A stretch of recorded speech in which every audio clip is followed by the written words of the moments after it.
Recording in progress. You're the second person to do that. It's my favourite thing. It makes me so happy. Okay, serious head on now. Hello, everyone listening to this podcast or watching on YouTube. My name is Becca. I work for Blue Balloon Theatre and I am bringing you all the goodness that is Be Inspired. It was a podcast set up by Blue Balloon Theatre to do exactly what it says on the tin, to inspire you. Hopefully it will help you through a difficult day, or it might even help you achieve one of your greatest dreams. Who knows? But today we have a wonderful guest on. I am so happy that you could join me today, Sophie. But I'm joined by Sophie Coward. Woohoo! Fanfare, claps, applause. The crowd goes wild. Thanks very much. Hi. Hello. How are you doing, my love? I am doing good. It's quite rainy. I'm based in South Manchester. It feels like the summer has gone for good. Yes. But the weather forecast says otherwise. But, you know, we're back to normal. Oh, aye. That's what we get for living in Manchester, isn't it? Exactly. Hey, but I wouldn't live anywhere else, rain or shine. Well, let's delve into who Sophie Coward is as a creative, as a person, because there might be people watching this or listening going, this girl has some beautiful long hair and a very nice little jacket on today. Who is she? Yeah, this is my GCSE art teacher jacket. I'm just living my best vibes. Love it. Oh, what a question. Also, just to anyone out there, I'm on Zoom right now. I don't have my self-view, so if I dive off camera and all that kind of jazz, I do apologise. I have no idea what I look like.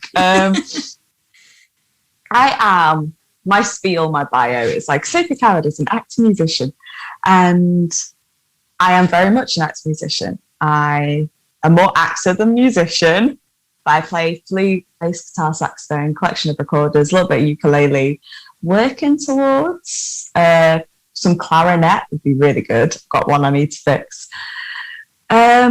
I sing, I love harmonies, but I've also branched away from just being a performer into being also a bit more of an actual creator. And I got awarded Developing Your Creative Practice grant from the Arts Council of England, which basically means what it says on the tin, here's some money to develop your creative practice. And my creative practice is increasingly multi-sensory theatre, which is theatre which doesn't just use words and language or dance, movement, lighting, all that kind of jazz. It delves really into what something is as a sensory experience. Real creatives, you arty folks might know it's like Artaud's theatre of the absurd. Like, he uses a lot of that, like smells and stuff. But from my perspective, I use it to help communicate with audience members who don't use traditional verbal language, but instead communicate in a sensory way. So, like, if you were having a hot cup of tea and that was important to like calming someone down, you would pass a mug around that might be slightly warmed, and it might not have liquid in it, but I've done a show with the wonderful Frozen Light who had a mug which lit up, and it was like a soft warm glow of frosted glass, and to hold that was like experiencing the warmth of a mug of tea. So yeah, that's multisensory theatre, and that's my jam. So I guess that's who I am as a creative, as I'm an actor musician and developing multisensory theatre artist. That is cool. That is like the coolest bio we've had on this podcast by far. Like, I was listening to you then and I was like, yes, I want to hold this mug. I literally think, so I've done part of the wonder of creating theatre for audiences who communicate in a sensory way, is that you also get to communicate and perform for their support networks, be that staff at the residential home, amazing school supporters, or their families. But the people I've seen get the most into it are actors. Like, actors love it. Give them something sensory and they'll sit there for a week. Yeah. And just like fiddling with a pen and being like, wow, it does feel cool. It's so true. It is, it really is. But yeah, that's Sophie in a nutshell, I guess. Amazing.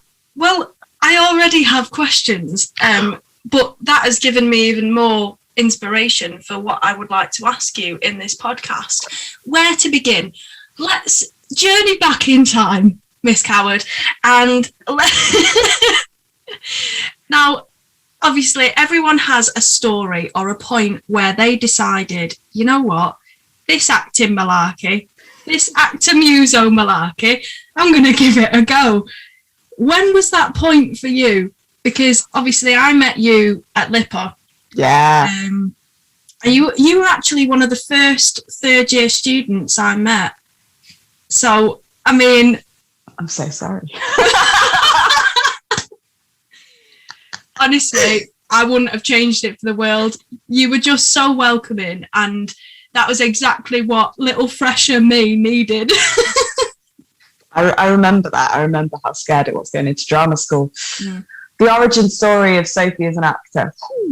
I reckon if you ask me mum, it will probably be when I was quite young, as most creative actor performing people do, making up stories, that kind of stuff. I never did the performing plays in the house. That was never my jam.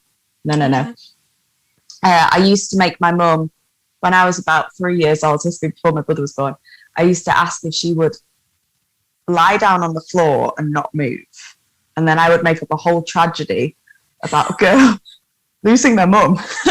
And I believe it was actually based on The Land Before Time, which is an OG 90s reference for anyone. Yes. Yeah. I was all the dinosaurs in one. Oh, wow. So that's how my acting career started. And I'm more like, I love dancing. I was quite an active child. I was quite a daydreamer. And when I was in a dance class, a lady came in, and we were just in a village hall. I'd like to point out, like, I was not like at, what's a posh dance school? The name of it. Yeah, I was in a village hall with tap shoes and a little blue leotard. And the lady came in, and she was putting on a play, just an amateur play, but it was a new musical someone had written, and they wanted a dancer in it for a really beautiful piece about someone watching their child grow and wondering what happened to their little girl. And I was cast as that little girl, and I got to be in a real show and stay up late and see actors doing acting things. And I loved it. And I realised that dance and acting had a real crossover. And that developed. And I was very lucky to go to a primary school, which was all kind of full of old school teachers that, like, when the sun shone, they booted you outside and you, like, did fun stuff rather than sit in a classroom. And it was massively drama-y based. And we did lots of fun stuff. I was also grew up Catholic. So storytelling, nativities, always part of my life.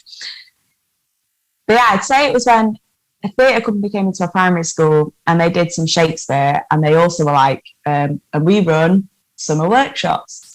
And like, come along, do a week of Shakespeare, and at the end you put on an abridged version of the play. And that was probably my first play. Didn't want to be an actor. I just loved it. I loved Shakespeare.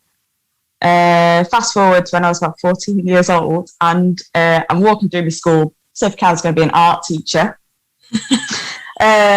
Still is my dream. I want that floaty lifestyle. But I walked into the like drama corridor, and there was a sign saying that they were looking for extras for Waterloo Road, and that it was 50 quid a pop. You got to miss a day of school, and you got lunch on site. And it was like old school lunches, like spaghetti and chocolate fudge cake, you know, like. What's not to like about that deal? So I like looked at it and was like, yeah, all I have to do is write to this agency. I'm down. Little did I know it would mean getting up at like 4 a.m. to go up to Rochdale for the old school Waterloo Road. But that's when the acting started. I looked at that and I was like, I act-ish. I didn't do drama or anything. I wasn't like a drama kid at school. But I did a few like school plays and enjoyed being involved. I was just hyper. And then, did Waterloo Road. Really liked it a lot. Saw my face on telly. That's fun. So I went into an agency and actually came up by doing auditions and doing TV jobs and earning money. So for me, acting was always a job. It was never like I'm the star of this school show. I'm going to be a Broadway star. I was like, I'm going to earn money. Hell yeah. Well done, Soph. I would go back and tell like the that young 14-year-old being, no, go do ICT. It's a much better job. Don't actually do that. Any young people out there listening, do what you want to do.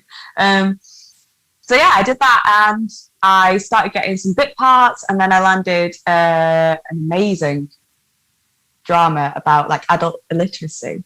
And Tony Morsley was my dad, and I got to go film in Liverpool and take loads of time out of school. And then my agent at the time, who was a wonderful old school agent, was like, you should go to drama school. It's a good step for you. And I was like, yes. And all the way through this, I'd like to shout out Mama Coward, Jennifer Coward, amazing one, for supporting me. And she was like, let's try it. So we had a look at some university courses, and we had a look at some drama schools, and I researched, like I'm a research girl. And I found out the difference between the courses in drama school. And I was like, I already act. This will be a piece of cake. They're going to be like, this girl's got a CV. She'll be fine. No, definitely not. In fact, I had a big falling out at, I shall not name them, a drama school where I was recalled and actually got pretty far on with. And the head of the course was all like, you're not ready to act. And I was like, I'm already earning money from it, so I must be. And what do you know? I didn't get offered a place. But yeah. By that point, I think I'd already decided acting was a fun thing to try. It was never like I sat down and went, acting is my dream. I just kind of did it. Yeah. I find I actually struggle with this a lot. I sit down, like people, those times when you can't sleep. I have a lot of times when I can't sleep. I'm not the world's best sleeper. And I lie there going, when did I decide to do this? And why do I do it?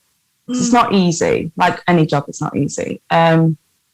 So why do I put myself through it? And honestly, I think it was just that I never questioned if I should. I just did.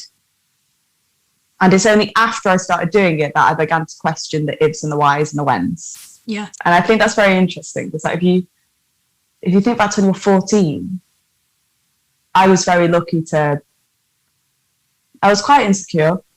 You know, I was a small kid. I've always been quite small and petite, and I was a late bloomer, let's say. I just never questioned if that was the right thing for me. I just knew I could do it, so I did it. And I think I've always kind of had the kind of, I'll just do it. And if I'm not meant to do it, it won't happen. Which is a decent attitude. If a little foolhardy. But yeah. So that was me, 14-year-old, Waterloo Road. Check it out. The Lucien Laviscon series, and also I think George Sampson, if you remember him. Oh, George Sampson? Yeah. Had a major crush on George Sampson. Did some scenes when he brought a big dog into the school. I thought I was the coolest thing since sliced bread. Yeah, it was great. Really loved it. Fully recommend. Yeah. Amazing. Well, what a story. I didn't know a lot of that. I think I knew bits of it. Yeah. I probably don't talk about it very much. I didn't talk about it a lot in drama school after the audition process, and discovering that people didn't actually value TV work quite highly. I just kind of shut my mouth about it. And also, I also needed to, and this will get back to LIPA, but I worked through LIPA and I auditioned through LIPA. I just had a lot of orthodontal appointments for my braces. So yeah, it was very fun. You've got to do what you've got to do. Do you know what I mean? And I think because of the fact you were already working, you've got to take into consideration the money side of things, because going to drama school is not like buying a bag of chips from the chip shop. No.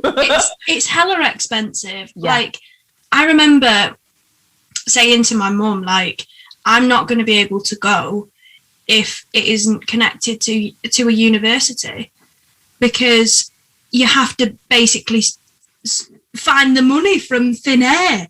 I had this conversation with another drama school, won't name anyone, and in the final interview for their foundation course, they asked me how I would fund it, and I was like, I've not really thought that far, because I didn't think I'd get this far. It's my first year auditioning, but I imagine I'd apply for funding and they were just like, that's completely unrealistic expectation.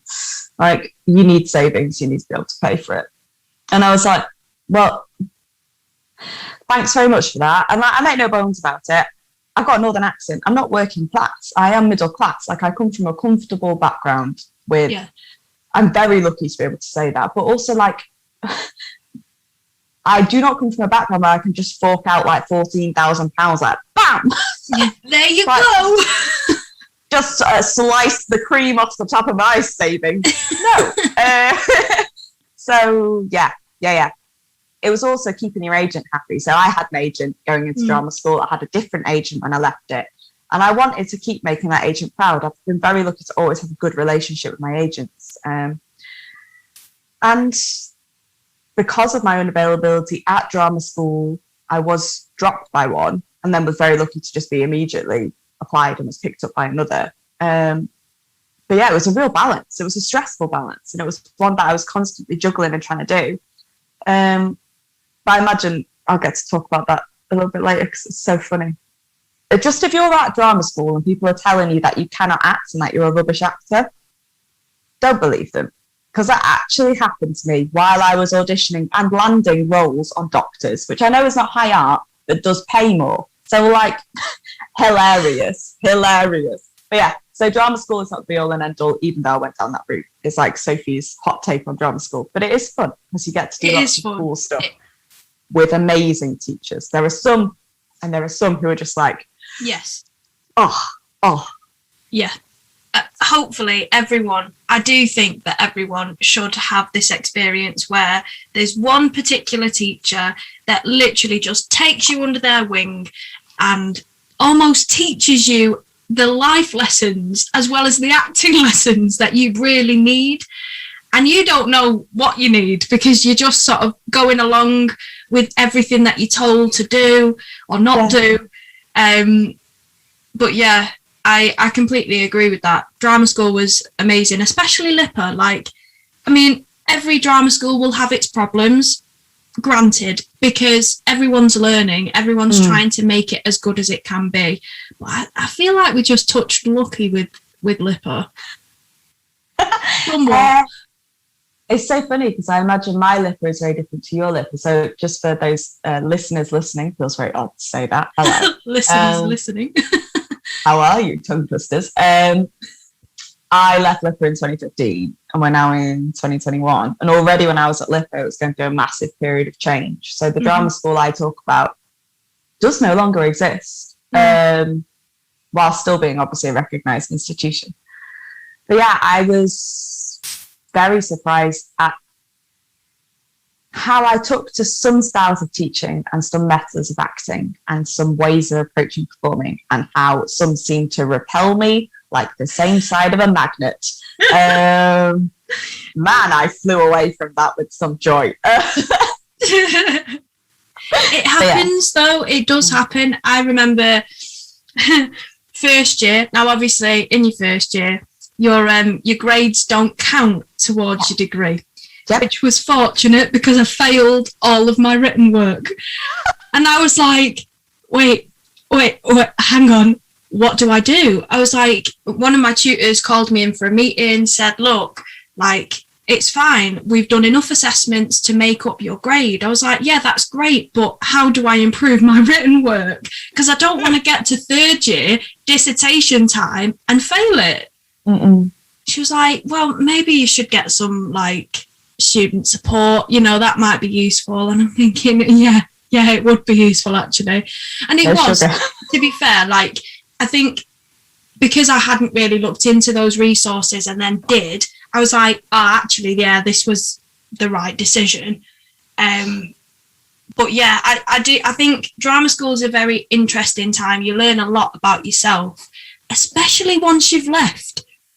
Because you suddenly like go, oh, that makes a lot of sense now. That's why I did that. Yeah. I think I learned more in my first 3 months out Like, as in learning is when it actually settles in your brain. There's like two types of learning. There's the learning where you sit there and you're trying to learn, and then there's the learning that hits you with a ton of bricks, and you're like, oh, wow, okay. And I did a ton of bricks fell on my head in the first few months. And I would love to say, for all those out there struggling with Meisner, that it was Meisner that hit me like a ton of bricks. Never was, ladies and gents. I picked up stuff from it, which I can take forward. But yeah, though I was almost the opposite. I wanted to be like a teacher, and I was really into English literature, and I love history. History is like Sophie's geeky subject. Same with like analysing poetry. Basically, I'm a bit of a geek. And so I went into LIPA being like, I can do that stuff. Like, that's what I'm comfortable with. Sit me down and get me to write an essay on something. Especially when I was like, I did a very interesting one about recently coming out from Equity at the time, was the unequal rate of pay with like men and women, and casting between men and women in the industry.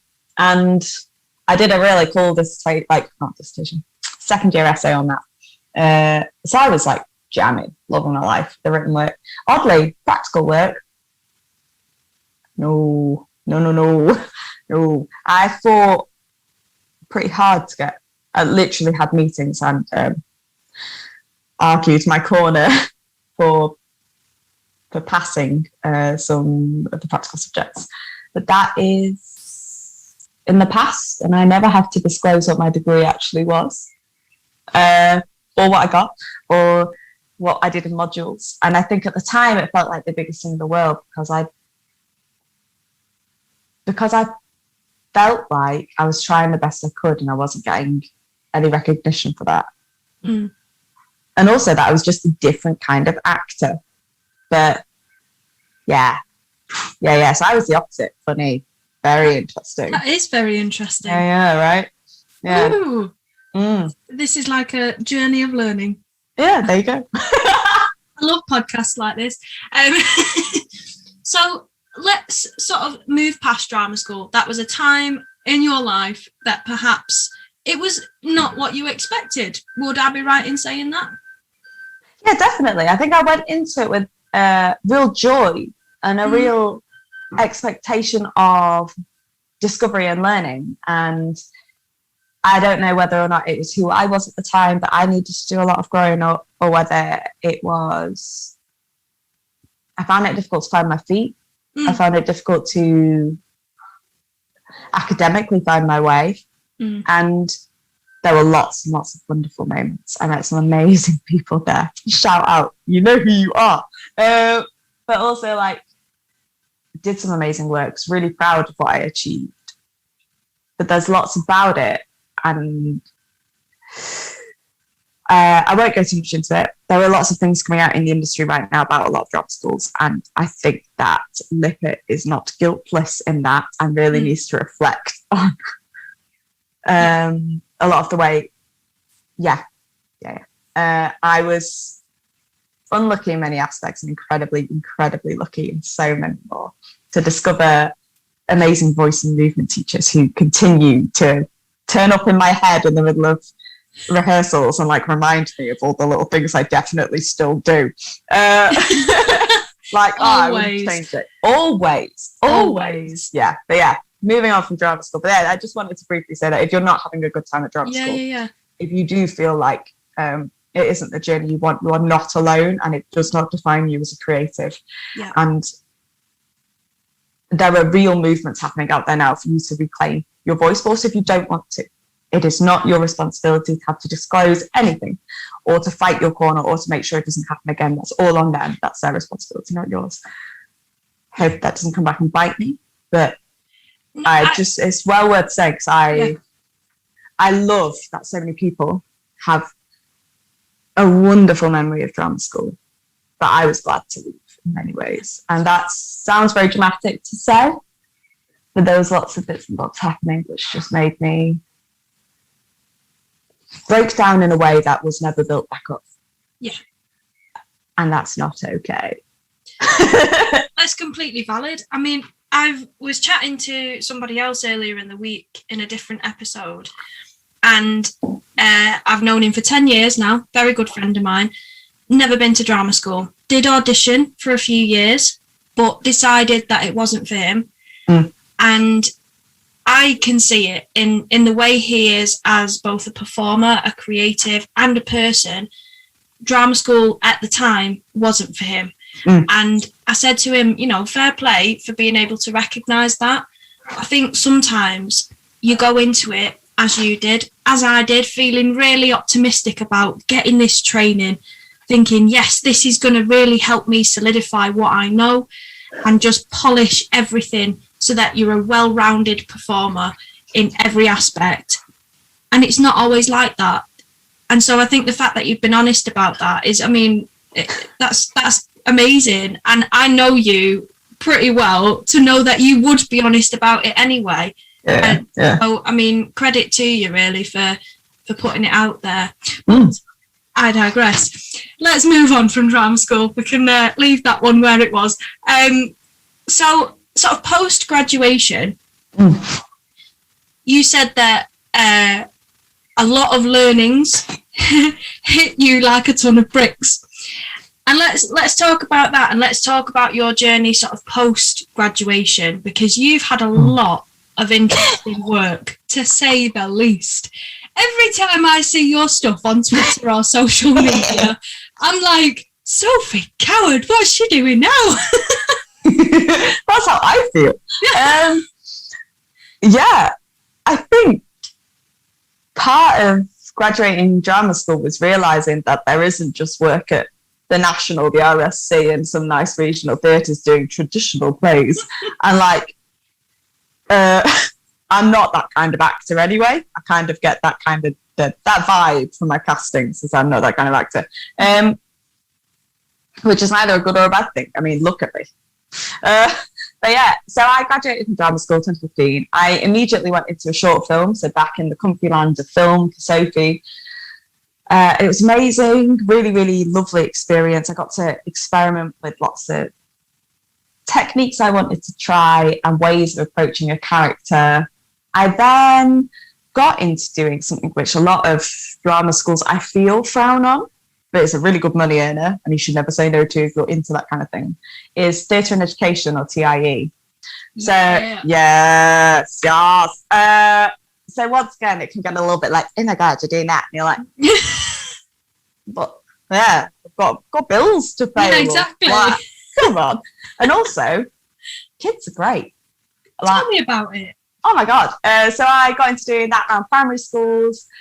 And it was a tour. I was van driving. I was learning to balance mileage. I was learning to budget on per DMs and get to and from different and difficult locations. Fighting my corner with companies being put up overnight. You know, just like really learning to negotiate myself as a career actor, not as like an actor that rocks up to rehearsals and is like, I think I learnt my lines last night. And you're like, that's very well and good. And there's lots of skill in that, but there's also skill in owning the fullness of your profession, including all the boring bits, which we're very lucky we're taught at LIPA. I did learn how to do a tax return. Thank you, Honor. You know. But yeah, learn all the good stuff. And part of that is going on tour. And that was a real cut my teeth thing. And I was so happy to have done that, but I was definitely done with it by the end. It's hard work. And then I moved on into experimenting with fringe stuff because I'd just graduated. So I was doing a bit like physical theatre work and devising, which we'd not done much of at LIPA. We'd done a little bit. So I was delving into arriving into a rehearsal room and like making a show out of an idea, which was amazing.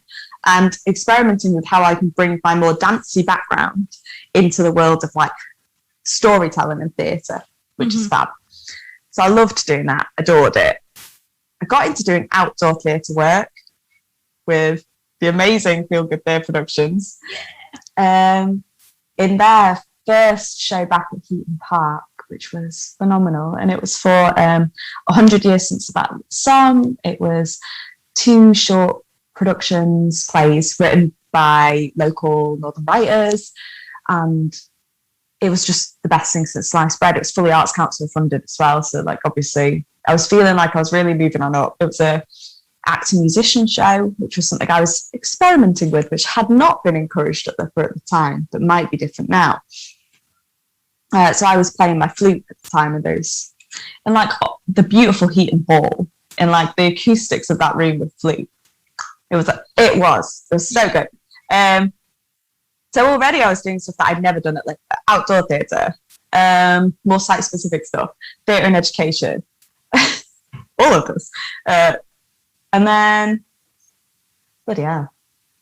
I got into doing just like more outdoorsy bits, and ended up performing in an immersive trail in Chester Zoo as an actor musician with an amazing events company as an aardvark. Just let that sink in, as an aardvark, guys. But let me just say, hearing the wolves howl as the sun sets in October, and you're then alone in the zoo because the public have all left, and then you get to go for like an hour and just wander around and see all the animals and there's no one else there while you're playing your flute. It's just like, you're just like, wow, it's magic. And I was beginning to realize the importance of performing and storytelling, of fun, of basically just being fun, outside of an often exclusionary theatre setting. Theatres are amazing. They are, in my opinion, vital. But theatre is not just for inside a building, and it's not just for a certain type of audience. Often the people who are most responsive to theatre are those people who would otherwise not feel welcome in one. Mm-hmm. And like, sometimes the only theatre they'll get is an immersive trail in Chester Zoo. Well, you know, I was playing like Sicilienne by Maria, I think it's Von Paradis. You know, like classical music. But they're following me as I'm dressed as an aardvark, so it's more accessible, and the kids are loving it. And like, I then was incredibly lucky and auditioned for and got a job at Theatre Clwyd doing an immersive retelling of the Nutcracker, again devised. And that's when I got into character acting and really exploring like how to be other versions of me in very different ways. So I was like an 8-year-old boy, as you do, who didn't speak, as you do. And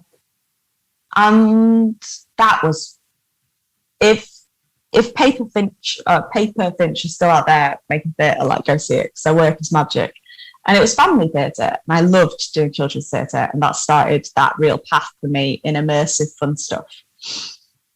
So I guess my main lesson for all of this was there were so many different types of performing out there, and I was only just scratching the surface, and only am just scratching the surface. And I was looking at it going, most of this wasn't covered in my degree, and most of it feels like I'm failing is a strong word, but there's definitely an attitude toward children's theatre and theatre and education and theatre that isn't at the National as like, oh, her little show, her little work. And I don't know if that's my insecurities in my head or if that's actually an attitude, but it's something I felt. Yeah. And you can't argue with feelings, kids. True. So yeah. But I was loving my life, absolutely buzzing.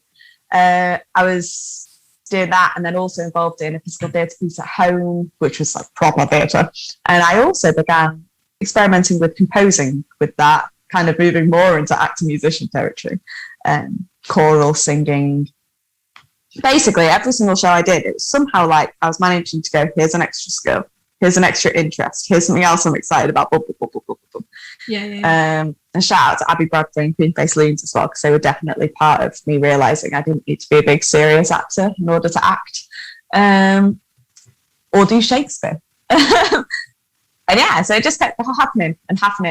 And I whistle-stop tour through the rest of it. I've done an amazing BSL tour for children where I was an actor musician with a mixed hearing and deaf cast, and BSL was fully integrated into the show.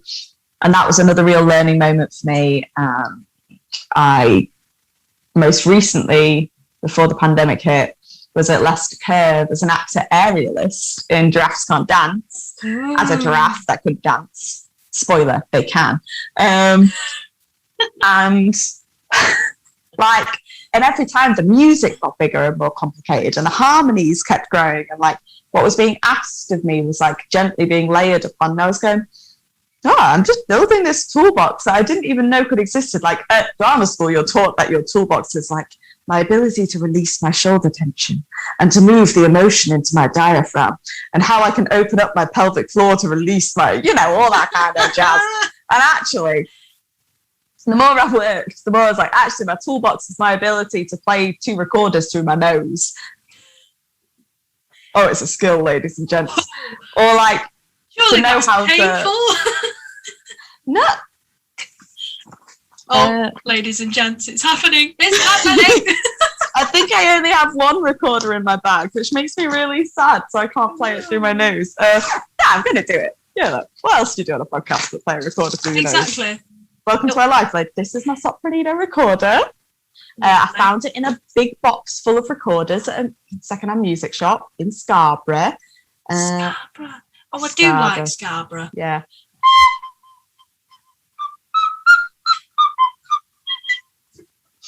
And imagine that with another one through this nose, and you got yourself a recorder solo through your nose. Ladies and gents, we've just had an absolute first. For anyone that's listening and just suddenly heard a recorder, Sophie was in fact playing it through her nose.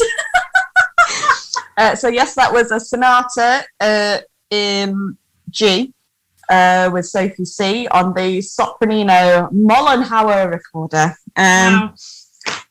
Which, as I say, was in a box full of recorders. But yeah.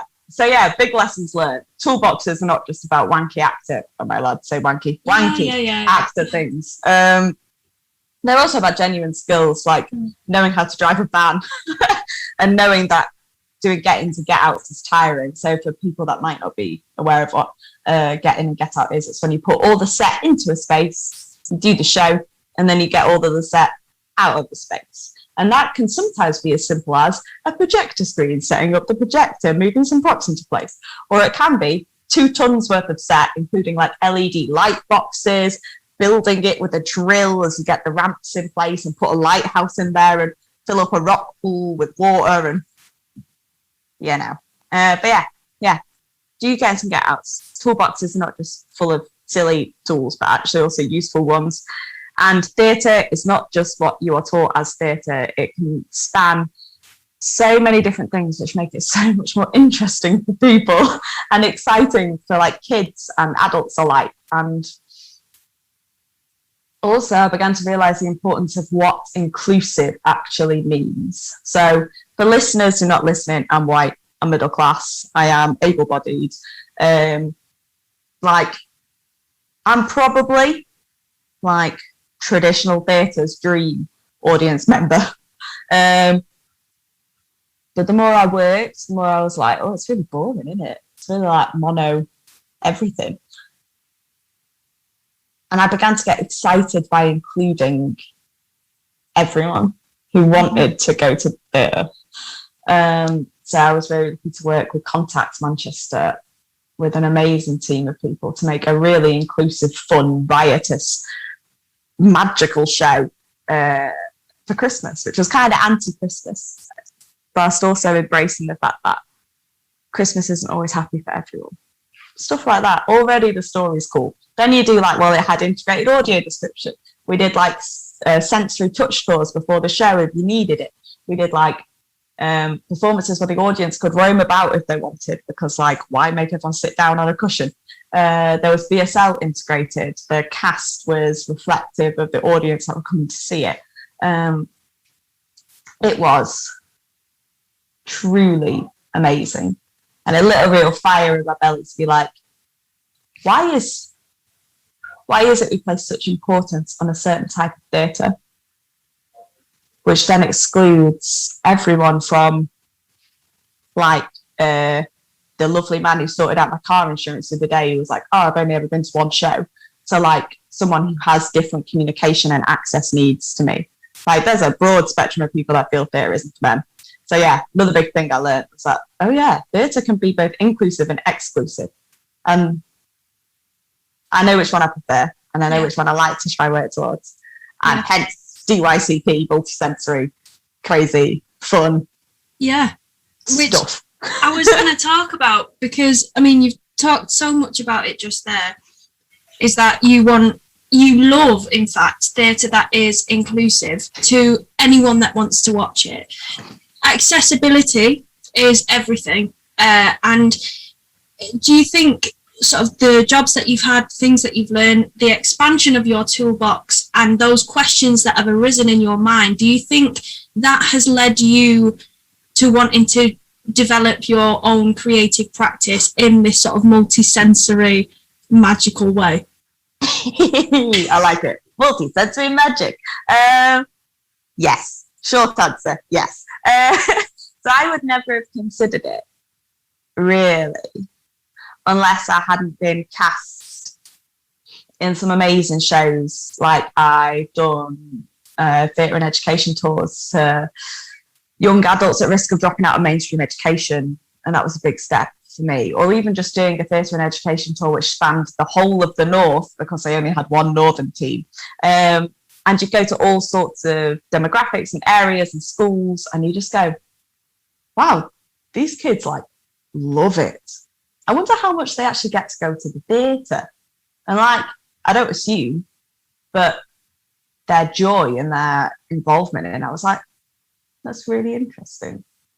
I also, when growing up, had a fair bit of exposure to people and was very lucky to count some of them as my friends who are like neurodivergent, communicate in different ways, play in different ways, which is really important to acknowledge that people have different joys and needs in play. And so I started to kind of like drift towards that it wasn't like I sat down and was like, right, Sophie's list of needs and wants, let's do this. I'm not a big affirmation kind of girl. Just my brain doesn't necessarily work that way. It just kind of, through hard work and some very wonderful casting opportunities, happened. And so like I did one show which included the integrated BSL, which led me to learning more about BSL and more about the like a fantastic deaf community and vibrant history that we have here in the United Kingdom. And also led me to being incredibly lucky to count those creatives and talented people as acquaintances and work colleagues and friends, which means I had to up my communication game. So that happened. And then in upping my communication game, got cast in another show, which upped my communication game and my awareness of what inclusivity is, which led me to auditioning and being cast in my first ever multisensory show. Because I, by that time, was a confident signer, by no means fluent, just could communicate needs and wants and could understand other people's needs and wants. And also had worked with audiences who liked things a very specific way in order for them to feel comfortable. So they were neurodivergent in different ways, or had different communication needs.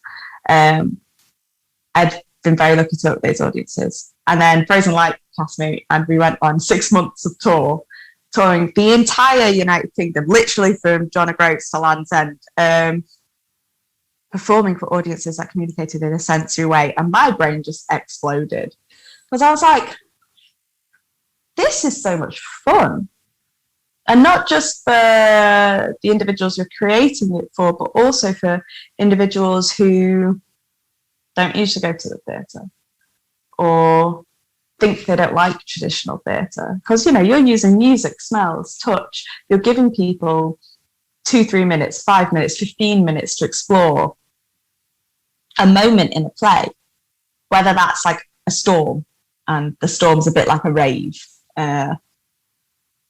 What's not to like?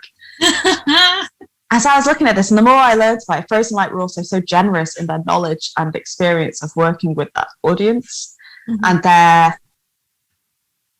marginalization within society. And I looked at it and I was like, But if it's only you and a handful of other companies doing this across the whole of the United Kingdom and Ireland and Europe, then no wonder everyone asks when we're coming back when we've literally just finished doing a show. And so I started hunting out specifically more of those types of castings because I don't really know why. I think I like my excuse for being an actor is I like magic.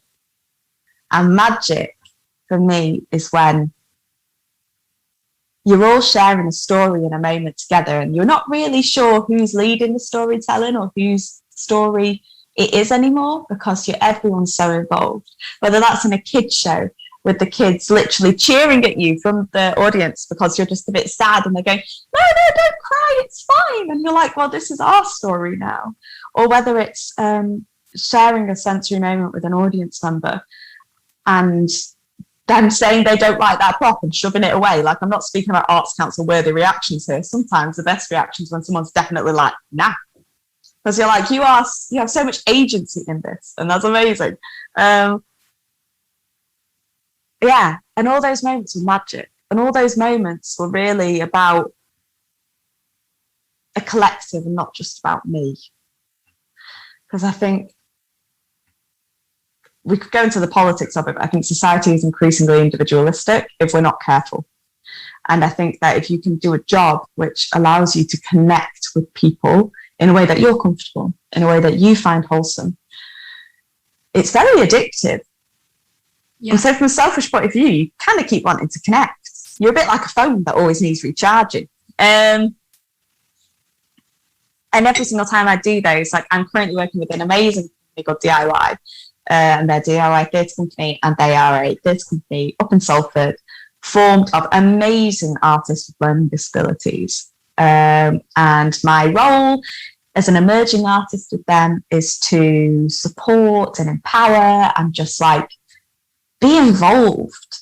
And so I go into some schools within the area and I'm helping them with projects there, and I get to connect and communicate and just have fun with absolutely hilarious characters and wonderful, strong, funny, sweet, kind kids. And that's magic, and that's still theatre. And all of that led me to sit there after getting sepsis. I was sat there in the hospital waiting for my blood test results going, there's been a pandemic. Work's really hard. Acting's really hard. Auditions are really hard. Life is hard. Wouldn't it be nice if I could be really freelance and work for myself for a bit? And actually listen to the ideas that tickle in the back of my skull and go, I might chase one of them, I'm not doing anything for the next 3 hours. Just start writing an application, take my mind off it. And I did. And I would love to say that I finished the application in those 3 hours. No reader, I did not. 3 months later, I submitted the application. After realising that I can't buy Arts Council funding bids. They're really hard. Get help. There are people out there that will help you. Greater Manchester Artists Fund, I think it's called. It's just one of the organisations that were really supportive and helped me. And they're free. That's the important thing. So I basically realised that there was so much scope within this wonderful multi-sensory world to make theatre which is exciting and appealing and makes my heart happy, but also makes other people go, I want to be involved in that, whether that's an audience member or a fellow creative. So yeah, I wrote a bid to go, I'm currently doing this, and I realised that no one's actually doing this here, and I'm already kind of wanting to do it. So it will either happen with or without your help. It'd be nice if it happened with your help. And it did. But also, even if it didn't, I like to think I'd have found a way. It just would have been harder. And I probably would have also had to get what us creatives call a muggle job. Don't even get me started on that one. Muggle jobs are a thing, guys, and they matter, and they're very important because they give you financial security. Never, ever, ever do yourself down if you take time off to do a muggle job. I done it. exactly. We all done it. But yeah, Exactly. so yeah, that's how the funding bit happened. It was very scary. I'm not gonna lie. Like, people act like people just write an art council bid and it happens. I got turned down for other funding pots before that happened. I was very lucky to then chat to the people that turned me down, and they gave me feedback. That was scary too. And all this happened while I couldn't bend or move my right leg. And I had suddenly my whole very active lifestyle had turned upside down. I was feeling really bad. I was having allergic reaction to medication. So the only thing I had really to kind of, other than amazing friends and family and the knowledge that the world does not begin and end with theatre, I also had this amazing opportunity to go, might as well just do it while I've got a bit of a gammy leg. Yeah. So if you're trail running, guys, and you have new shoes, don't try run for a nice 10K in the first time and wonder why that blister's a bit sore, because it will pop, it will get infected, and then you will get thrombophlebitis, cellulitis, a little bit of sepsis, reactive arthritis, and other itises. Yeah. That's a big thumbs up from Sophie. Yeah. If you learn nothing else, guys, it's don't imagine all exercise has to be done in one day. Yes, I've learned that recently. Maybe not to the same extent that Sophie did. To be honest, I learn it anew every single day. Yeah. But anyway, so that's a different podcast. It's how to. So I think me and Becca, we sometimes have quite similar brains, and yes, we have lots of coping mechanisms which are absolutely vital and important, and really actually form part of our work to be the people we want to be. Yeah. But also those coping mechanisms, when done too much, like anything, can be harmful. And sadly, that's when you then have to sit there and go, yeah. well, what else do I do now? So I can't run for hours every single day. Are you feeling better now? That's my question. So reader, just there's an audio description. Sophie is wearing a black jumpsuit with unshaven legs and purple socks, and she's now straightening her right leg to show that it is fine. Yay! I'm back on the running train. It just, recovery is important. Taking it slow is important. Yeah. Not having knee pain is really lovely. Yes. Tell me about it. Oh God. Oh, well, that was a complete, we digressed, but that was... I do apologise. No, it's good. I love it when we digress, because that's when all the juicy stuff comes out. Like us learning that you had sepsis. It sounds very dramatic. It really does sound dramatic. But if we frame it in this, I went into A&E after finishing the Christmas show I was on. I'd like to point out, I did all this. My leg was getting bad. I knew it was bad.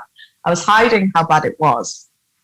I was doing a show with ice packs wrapped around my leg, which I was cooling in between shows outside my window because it was snowing. So they were icing up outside my window. Then I was doing the next show, and it got to the last show, the last day of shows, when I finally went to someone and was like, I don't think this is normal. And their response was, you're going to A&E. And I was like, after the show. Yeah. Obviously, I love that we act like this is normal. Most other professions would be like, I'm not going to go into the office today. My partner just walked into the room and shook their head in disgust. They are not an actor. What's your job title? Technical manager, something. They're a technical manager, something. It says a lot, really, doesn't it? But they framed it. The first thing they said when I got in A&E was like, this could be septic arthritis. So we're going to ring ahead to, I think it's orthopedics and bones, and they're going to expect your arrival and you're going to be seen straight away. And I was like, wonder what septic arthritis is. Google. Don't Google it. If it had been septic arthritis, I would have been facing amputation above the knee and IV antibiotics and a lot of scary stuff. So when it came back as not that, it was actually something far less. I, funnily enough, was like, amazing. wow. And literally got back from A&E that night, feeling very, very, very rough. Went straight into my next show, which was then moved online because of restrictions, and which I was not able to be part of because I wasn't able to heal overnight. And the amazing director and team behind that were like, I'm not taking that responsibility as a company, but two, I'm not taking that responsibility as your friend. Like, if you can't, and I couldn't walk. If you can't walk, I'm not having you, and I've got a wheelchair. So I could have technically done the show, but I was exhausted. I'm very allergic to most antibiotics. That's typical. fun. Yeah, it's very fun. But yeah, so I can't remember the point of that story. There you go. That's my medical history. My NHS number is. Oh man, no, it's a good point though, because I think, as you rightly said, we do often think in similar ways. We're very much, if we're passionate about something within life, within the arts, we'll try and use it to our advantage within our work, within our lives.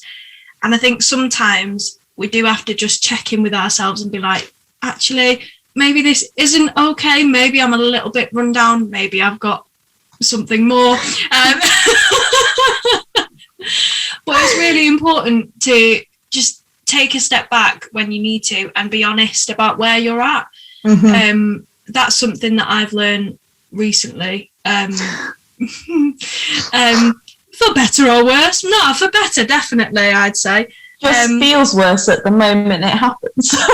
Yeah, exactly. And then a few weeks later, you're like, no, actually, that was a good call. Yeah. You know, you feel better having slept for at least 4 hours.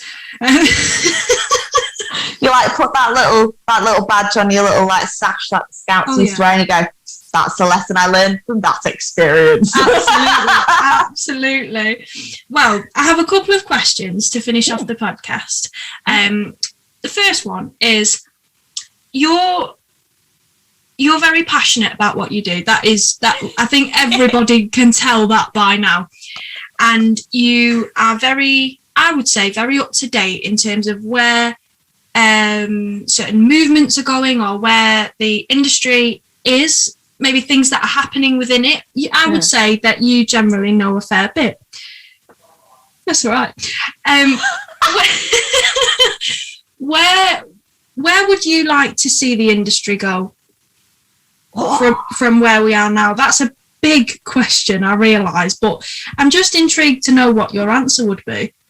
So first, let me address a little bit about that question as well. It's very funny. One of the things I learn as I get older is that the more I know, the less I know. There's always so much more to learn. So you say I seem very up to date, but from my perspective, sometimes it feels like I am swimming upstream through a waterfall, and I just can't. One human cannot do everything, but also like. Yeah, so I sometimes feel completely behind. Like, my head's been buried with work recently, so I've not been able to read the recent issue of PMLD Link, the leading magazine for the community of profound and multiple learning disabilities. If you're labelled as that, or someone you love is labelled as that, do sign up. It's amazing. PMLD Link. Yeah, so where I'd like to see the industry go from my sometimes feels like battling uphill to stay on top of it all stuff. In an ideal world, I would love for theatre to be seen as a public service, but hopefully treasured more than we do our NHS. Take that. I just raised my eyebrow, listener, in a way that said, take my political leanings from that, as you will. I'm also, for those unable to see me, wearing a floaty yellow floral cardi. So you're welcome. So I would like it to kind of be seen as almost a public service in the way that, in the way that it's seen as important. I would like for people to be for it to be easier for people to realise that there isn't just one type of performance and one type of theatre, and that combined arts is a thing, and that community drama is no less coarse than straight acting. For the simplest encapsulation of that, when we were at Lith, it often felt like there was a hierarchy of courses happening in between performances. And I've worked with so many people that have done completely different courses to me, and I know now which one I should have done. And it's not straight acting, spoiler. And therefore, like, we need to get rid of this hierarchical nature, which I think happens. I'm not going to blame drama school, but I'd say that there is a certain responsibility of drama schools to go, there are so many different styles out there, and we only can scratch the thinnest surface, cause the smallest of ripples in your knowledge of that. But you should do a better job. I'd also like it if if people can stop treating theatre like open heart surgery. One of my oldest mates, shout out to you, you know who you are, works as an amazing member of our National Health Service, and literally phone calls, catching up with them is like me just realising that my job is literally not open heart surgery and I need to take a damn chill pill, guys. So yeah, take a chill pill, it's not open heart surgery. Make it more of a national service. Like, get everyone going to something they actually enjoy. Like, don't just see it as panto or the ever wonderful West End that we have here, or Shakespeare but delivered in the traditional manner. Theatre needs to become more inclusive, which I think is a different word to accessible. There are lots of memes going around about like an apple tree and what each one kind of means in terms of a ladder. And if theatre's going to be inclusive and actually like for everyone, then what needs to happen? Lots of stuff. Listening, true listening, real listening. Yeah. And that's okay. Everyone has a capacity to connect in whatever way they can. And as a theatre provider and a theatre, like as a building, realising the importance of programming more than just one inclusive show a year, realising the importance of programming more than one signed version of a show or interpreted version of a show or audio described show per run is also very important. I think going back to the very, like, it all starts with having more inclusive training options. And it all starts with having more inclusive drama classes or acting classes or dance classes. It all starts with just from the ground up, from the school up, from nursery up, being more inclusive. If you could go back right to the seed, it's like nurturing it in like a very rich compost instead of being like, well, you're this type of seed, so you're going to go there, and you're this type of seed, you're going to go there. That has merits, because like I work in specialist schools. Like you need to put people in a place where they can grow and be nurtured and given time and space that they need, all the right amounts of water and light. But you also need, as a mainstream society, to go, everyone's busy and everyone's tired and everyone's lives are as rich and diverse and as wonderful as my own, regardless whether or not they're pigeonholed in this way or this way. Like, just because someone looks, talks, sounds, presents as a certain thing, please do not judge their inner life to be any more, less than your own. It's just different, and it will be as rich. It's a word called sonder, which is the whole theme of my multisensory show. It's a made-up word by the Dictionary of Obscure Sorrows, which is a made-up dictionary. And sonder, S-O-N-D-E-R, literally means that, the realisation that everyone's lives are as rich and full and busy as your own. Like, we all have thoughts that never stop in our heads. How crazy is that? Like, people's brains are constantly full of thoughts. And I think we forget that when someone like yells at you because, I used to work selling stuff on the phone and someone yells at you. I think they forget that I was human, and I catch myself doing it when I judge someone else. We all judge people too. People watching might be my favourite hobby. Yeah. I think that's a roundabout way of saying, where does the industry need to go? It needs to listen more, it needs to be more inclusive. But that's a really hard job, and I don't have the answer. I can only do what I like doing. Yeah. And I can only know that I've probably said a million things wrong. And I also say the wrong thing all the time. I'm really human. You could unpick all my use of language. You could probably call me all sorts of names, and I would try listen to you and try learn from that. But also I'm human and have a million things going on in my own life. And it's hard. When I think about it, it does make me feel quite tired. Let's park that one. Yeah. Stick a pin in it. No, but in a good way. I think it's good to know the challenges you face. Like, definitely. I recently had a chat with a third company who I'm now working with, but they didn't know what PMLD meant, and they didn't understand what multisensory theatre meant, and they are a big producing house. And that shocked me.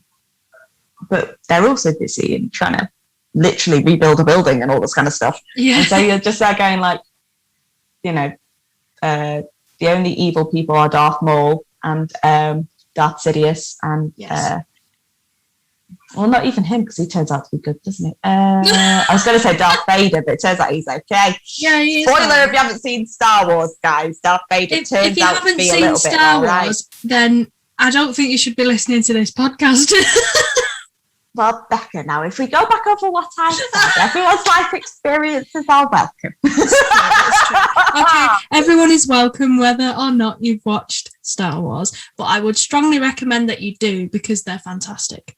But remember, guys, you don't watch it in 1, 2, 3, 4, 5, 6, however many. You have to go 4, 5, 6, 1, 2, 3. But now there's like the Clone Wars, and then you've got the recent ones, and I don't know where they come. Are they like 7, 8? God. And then there's one which jumps back to be like 3.5, or there's a 3.5. I don't know. Wasn't there that one about like Rogue One or something? Wasn't that one which was like in between or something?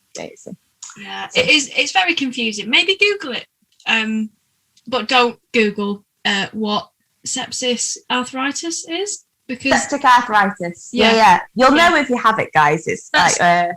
If you've learned nothing else from this podcast, you've learned that.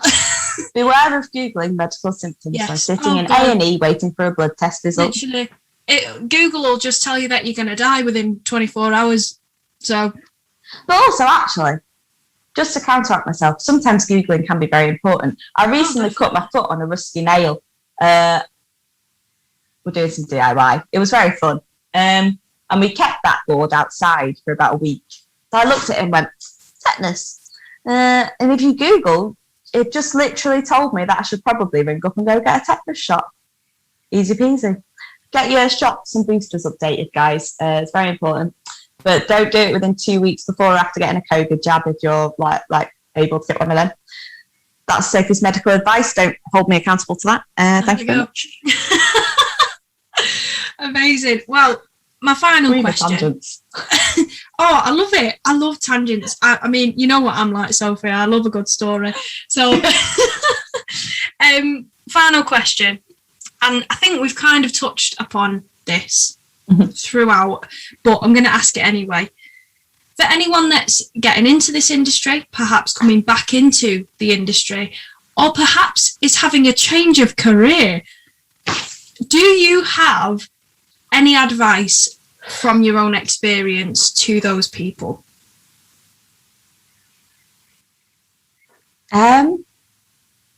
Yeah.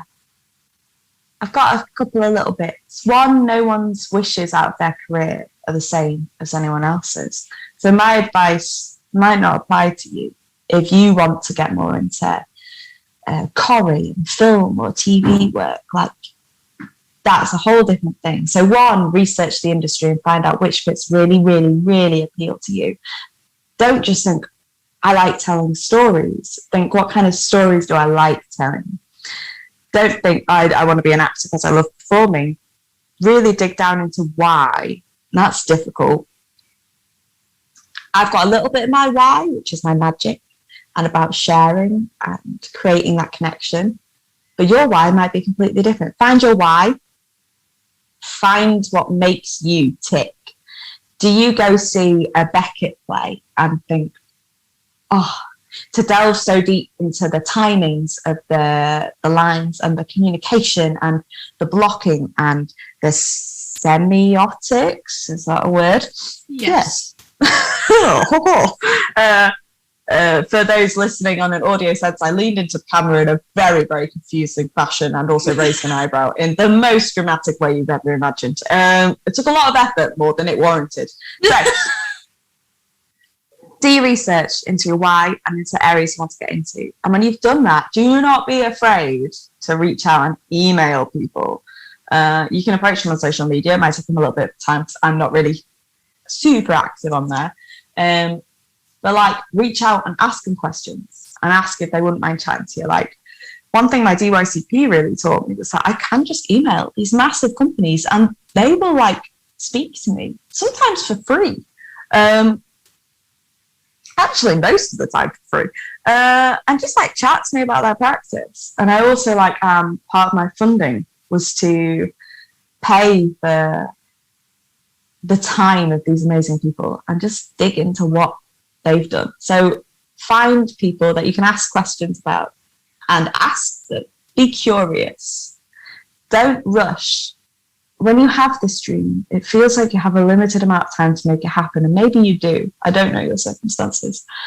And if you do have a limited time, then you can still afford half an hour of deep, hard thinking and research going, cool, I have to do this next amount of time, otherwise it's not financially viable, or like depending on your mortality, that might be that deep and difficult. There's still, take a moment, take a breath, don't rush into it. And then when you know your direction, when you know which waterfall you're going to jump down 2 feet first, head flying in the wind with your hair going loose, do it. And be kind to yourself. Failure can feel really, really, really scary. If you're going to act, if you're going to be a performer, if you're going to make stuff, you are going to fail so much. And sometimes it's going to be so hard.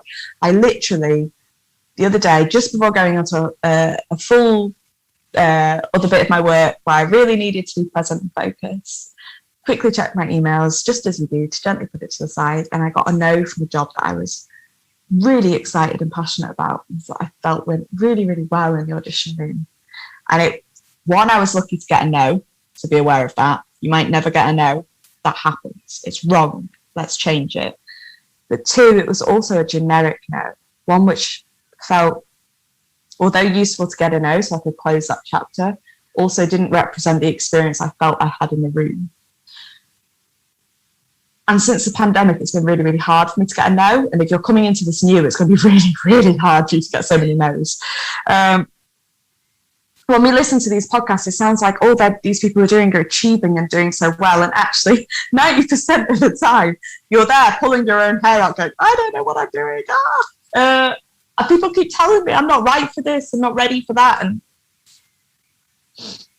so take care of yourself. Be ready for no's. I know that each no feels so personal, but it isn't. And so go find someone to give you a hug. In my case, forward the email to your agent and receive the most wonderful email back, which makes you want to have a little happy tear. And just, I'm not going to say don't give up, because sometimes giving up can be the best thing for you. But also don't be afraid that if it takes really, really long time. And know that nothing ever has to be forever. Like, I always was like, I'm going to act forever. And now I'm making my own work and also like facilitating more. And I'm looking at that and looking at, by the way, facilitation. 1, feeds my soul. 2, is regular work. What is this madness? Regular work that means I don't have to move away from my family a lot, that I can be with my partner more. And as I get closer to closer to 30, don't tell my spotlight age range, that matters. So don't be afraid to change. Research. Listen to what you really want. Don't be afraid to fail. And that is not the nice social media meme of don't be afraid to fail, where like, it's okay not to be okay. Like, no, genuinely. Don't be afraid to fail, but also don't beat yourself up about feeling sad when you do. Because you will. I wish you wouldn't. And I pray that when you find yourself facing it, you face it with more grace than I did when I started. And what was the other one? Oh yeah, don't be afraid to just like roll with it. Something will come your way that you didn't expect, and you get the choice to say yes or no. There is no such thing as a wrong decision, unless that wrong decision is whether or not to like eat the extra biscuit and you're still a little bit hungry, in which case the wrong decision is to deny yourself, so eat the extra biscuit. There are wrong decisions, but also like in terms of big life moments of staring down the barrel of like, do I do this contract or that contract? Like, we put so much emphasis on this, and actually there's no wrong decision, just different consequences. So yeah, also reach out to people. People are nice. People are very nice. Some people are very nice. And they are generous with their time and support. And I think that's amazing. So be generous with your own. Exactly. But also, don't do too much free work. Yes. That's my other thing. I feel like you were telling me that. Oh yeah, sorry, I looked straight. So for listeners, I pointed at the laptop camera while staring, like it was like bang in the middle of my face, and I stared down like two barrels either side of my pointy finger. So don't do too much unpaid work. Value your time. And I come at that now as a perspective of someone's partner who has a busy 9 to 5 in quotation marks style job. That looks on in horror as I'm like, oh yeah, there is a profit share. Like, that has its purpose, but also you're worth it. Baby, you're worth it. So do it if it's worth it for you. If it pays you in so many other ways, do it. But also, if you think you're worth the money, hold out for the money. And like, do the muggle job instead. For reference, for those of you thinking of muggle jobs to do, I've worked in sales on the phone. I've been a freelance gardener, which is my all-time favourite job. And I'm not speaking about when your mum goes out and does some troweling in the garden. I'm speaking like cleaning up church and office gardens, guys. Like, what else? I've been a social media creative content creator thing. I ran my own business doing that for nearly 3 years. I've done SEND support in schools. I've been in agency, going in and out different schools, providing supply work. There's tons of local jobs out there. I've made coffee. I have worked in cafes. I can't remember now. That will come to me in a minute. But yeah, I've done lots, done bits and bobs. So yeah, sorry. All I do is talk. No, it's good. It's good. But yeah, it's true. Like, I am the same. I've done a lot of hospitality. Yeah. Big up to anyone that's listening that works in a hospitality job, especially at the minute. My God. We love you. You're doing good. Yeah, exactly. But I think that is absolutely sound advice. And I know I'll be taking a lot from it because, I mean, it's hard, isn't it? Because sometimes if you're really passionate about something, you will work for free. I'm just drawing upon that point specifically because I do that. Yeah. And I have done that. And it happens. We can only learn from it. Yes. And try and pave the way forward in a better way. In a paid way. I think in a way that respects the time and the work and the love you put into it. And sometimes that respect might not come in a monetary sense. And if you're in a position where that's okay, then do what you feel is right for you. But if you're in a position where actually, if it was paid, it would make a huge difference to your quality of life, really consider what you're going to get out of it and what you have to sacrifice to get that thing out of it. Yeah. And I think that's like, it's a difficult question. And feel free to ask someone. You can ask me. I'm on social medias. Where can we find you on social media? So recently I've moved to be a little bit more private for boring personal reasons, which are long and complicated, and sadly I could chat to Becca about, but not you, podcast listeners. So yeah, I am. So guys, that's a juicy tidbit that is not available for you. I am contactable on Instagram. I am a private account, but I do check my request messages if you want to message me on there. I am at Sophia, SOPHIE _ Lucia, LUCIA _ Coward, COWARD. Yes, my surname is Coward. You're welcome. No, not related to Noel Coward. It means cow herder. Thanks, Hull. I'm on Twitter at Sophie Coward 1. I reckon you can also find me on the Facebook, the Book of Face. I'm on Spotlight if you have access to that. And my agent is Alex Priestley Talent. If you have anything creative that you wanted to chat about or to go through her, she's very nice. I'm sure she'd forward any email in my direction. But really, if you want me, social media, I'm there. I'll check. But yeah, I'm also happy if anyone else just wants to chat about moving into more accessible work and stuff. I can point you in the direction of companies. I'll do a far better job at training you than I ever will. And yeah, I think that's it. Yeah. Or you can reach me in Manchester. If you're in the Manchester area, I can be found running around South Manchester. So keep an eye out. Got long brown hair. I often look like I'm in pain when I'm running because I am. Well, I was going to say you shouldn't be running, but actually, I don't know if that's the best option.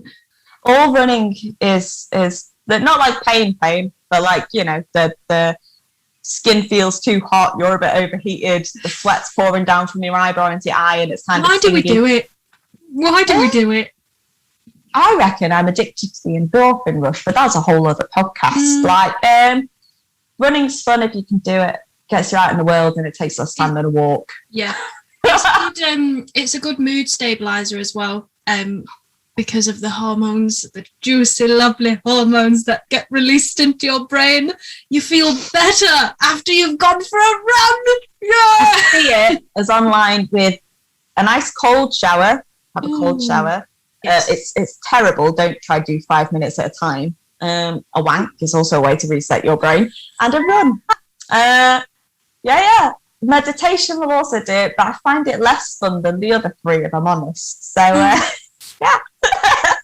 Amazing. What a way to end the podcast, eh? Yeah. Look after yourself, guys. Masturbate. It's really important. Love it. Well, Sophie, it's been an absolute pleasure. You are fabulous, you are insightful, and you are incredibly passionate. We wish you every success with your with the grant that you've got from the Arts Council. I'm sure you will do amazing things with it. But to everyone that's been listening to this podcast on Spotify, Anchor, wherever you get your podcasts, you've had some great audio description from Sophie. I would say that's a first on this podcast, which is epic. Please follow us on those platforms, because we've got new podcasts coming out all the time, and we do intend on creating a season 3 of Be Inspired. It's very exciting. If you are watching on YouTube, hello, you just saw me mess up that sentence completely, and subscribe, like, comment, and if you want to get in touch with us, we can direct you to Sophie. And if you want to just chat to us, we'd love that. But thank you again, Sophie. It's been a pleasure. Thank you. And we'll see you guys very soon. Goodbye.